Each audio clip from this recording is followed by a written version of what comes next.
guys, and welcome back to my channel. Today we're going to be discussing yet again getting sponsored to travel the world. I'll bet this is part 3. By the way, this is not sponsored, I just really enjoy this jacket. So if you remember, in our first video we discussed rules 1 and 2. Find those 3 things that excite you, and find one humanitarian cause that you are passionate about. In the second video we discussed rules 3, 4, and 5. Plan, budget, and create a list of companies that you want to work with. Easy, right?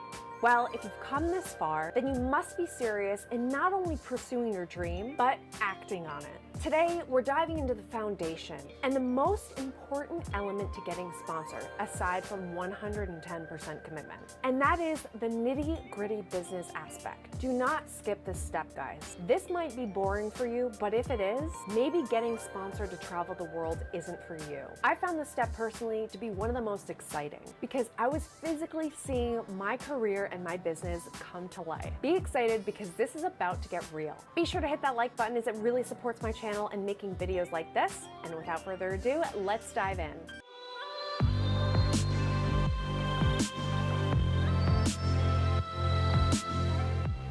Number 6 is start a business. Very important. The foundation of everything. Now, depending on which country with which you live, the logistics of this will differ. For the sake of this video, and since I only really know building a business in the United States, this is going to be catered to those of you who are in the United States, and particularly perhaps California, but the US in general when it comes to starting a business. But wherever you are in the world, you will need to start a business, either a limited liability company, a corporation, or a sole proprietorship, etc.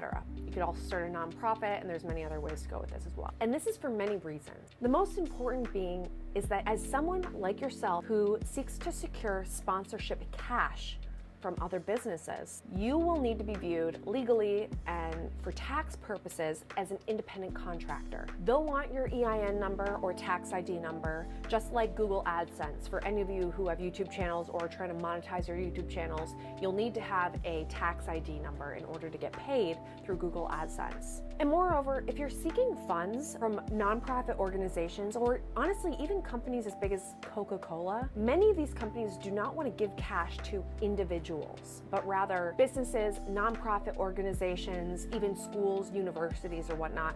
But the key word is individuals. A lot of companies don't want to give to individuals because in that way, anyone can go up to a company or a nonprofit and apply for a grant. For what? They need to have a business or a nonprofit or something as their solid foundation that defines them and what they're looking for from a business perspective. It's very important that you have a legally formed business so that companies can start taking you seriously. To start a business in the USA, it's actually not that hard. You will need some upfront cash though. This video is not sponsored. However, I highly recommend using LegalZoom to get the process started. LegalZoom was a company that I used back in 2014 as I was a babysitter to really get my business off the ground. It came to Expedition 196 LLC. To this day, I still use LegalZoom for my business as well as for my nonprofit organization to do all the filing and everything. I found it to be a really great resource. Since 2014, I've been a huge fan, and that's why I'm recommending it. The website is so easy to use, guys, and also just as inviting to file your business. Now, I'm not going to get into great detail about each business, but I think it's really important that you have an understanding of the basic foundation of each. And you should do some research to decide if an LLC, corporation, or sole proprietorship is for you. Again, think to the future with this. Think growth. An LLC is short for a limited liability company. And business owners choose this so as to separate their personal affairs from their business endeavors. Essentially, having an LLC separates your personal life and personal expenses from your business life and business expenses. With an LLC, there's invaluable protection, which means that when done properly, with an LLC, you're not personally responsible for debts or liabilities for your business, which is very nice. And with an LLC, there's flexibility with regards to who can own and manage your business, as well as how you decide to manage its tax affairs. And should you decide to go public and switch to a corporation down the road, that's a possibility to do with an LLC. I chose an LLC personally because I wanted that flexibility. I wanted room to grow, and I wanted a completely separate business than that of my personal affairs. I just wanted everything to be separate and organized. All right, a corporation, Inc., otherwise known as, is defined as either a C or an S Corp. A C Corp is subject to double taxation, while an S Corp only has one level of taxation, and an S Corp does not have to pay any taxes towards its net income. The S Corp is popular among small business owners while the C Corp has greater tax planning flexibility. You'll have to do some research on these. I'm not too knowledgeable when it comes to S Corps or C Corps. I just knew that that wasn't the route that I wanted to take, but there's a lot of information you can find online about both of them. And specifically, LegalZoom offers a lot of information when it comes to S and C Corps and trying to decide if that's the right option for you. They also have a lot of qualified individuals who you can speak with over the phone to try and make the right decision for you. Lastly is a sole proprietorship, where you're liable for the debts of your business if your business is sued, and your personal assets like your house, savings, etc. are also at risk. It's also difficult to raise capital since there are no partners, shares, or membership interests, which makes it kind of tough to attract investors or sponsorship since we're talking about this. As a sole proprietorship, you are responsible to report all of your business profits as personal income. You're required to pay self-employment tax on those profits. Essentially, your personal life and affairs and business are merged as one. And this is the case where your legal business name would be your own name. You'll also need state or local permits or licenses in order to operate, but there are some pros. Like, a sole proprietorship is easy to set up and pretty low cost. There are no corporate business taxes, there's no annual reports or filings, and less capital is required. So there's that. All right, number one is you want to come up with a business name. And this does not apply if you're a sole proprietorship, but if you're a corporation or an LLC. To save you time before you file, you want to come up with a great business name that is unique to you and your goals with your business. You don't want it to be too broad, but you don't want it to be too niche either. You kind of want it to be a name that you can grow into and that is applicable to all elements of what your business is and what it will become down the road. You want it to be something professional, and as millennials, anything is essentially professional for us, so whatever floats your boat. But I'll leave the brainstorming up to you here. At the end of the day, don't sit too long and hard on this, as you can always change your business name. I had an initial name for my business, which I filed under, and I was so excited, then I was like, wait, triathlon doesn't have anything to do with what my expedition is around the world. So I ended up changing it. It wasn't that big of a deal, but it did cost a little bit extra. You want to know who your team is going to be. Number two is team. Who is your team going to be? Maybe now, since you're just starting off, it's just yourself, and perhaps you don't know. When I just started out, my only team member was myself. So therefore I was and still am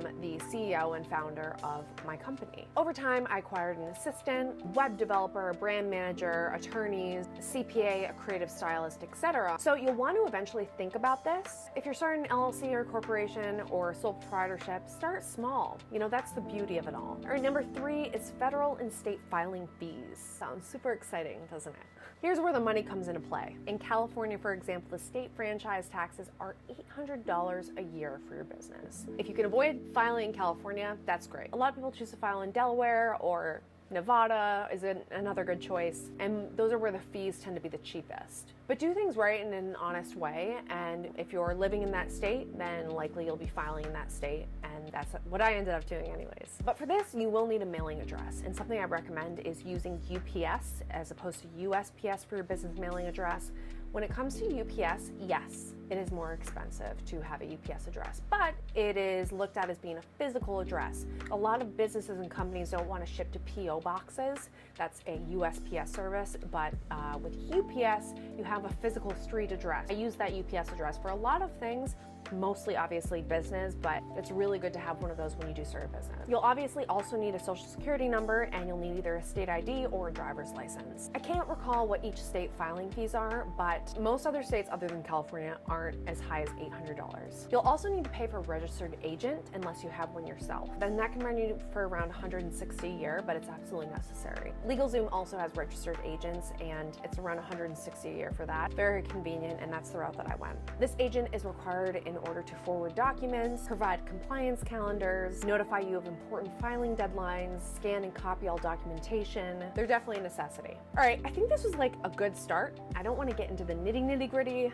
of business because all of that you can find online, and I'm sure there's many more YouTubers and people out there who are more kind of knowledgeable in the area of business. But this is one step that should not be avoided when you're looking to get sponsored to travel the world. It's actually very necessary in order to secure cash funding, whether it be from like a Nat Geo grant or from a nonprofit organization or from Coca-Cola. You want to have a business formulated. I knew nothing about business and didn't study business, and LegalZoom.com was able to really easily guide me through that whole process without it being a headache. But your upfront costs for filing an LLC, I'm not sure about corporation or sole proprietorship, will run you around $100 to $900 for those filing fees, depending on the state with which you live. And there's no question, on whether you'll need a business in order to secure sponsorship. All right, guys, I'll end this video here. I don't want to bore you too much. I hope this helped you in some way, and if it did, please be sure to give it a thumbs up. Let me know in the comments below if you learned something from this video, or if you have anything else to add about starting a business, especially if you're not from the US. Perhaps you can help out others who are watching this video not from the United States. And with that said, please subscribe, hit the notification bell to get notified when I post new videos, and I will see you in the next video. Bye.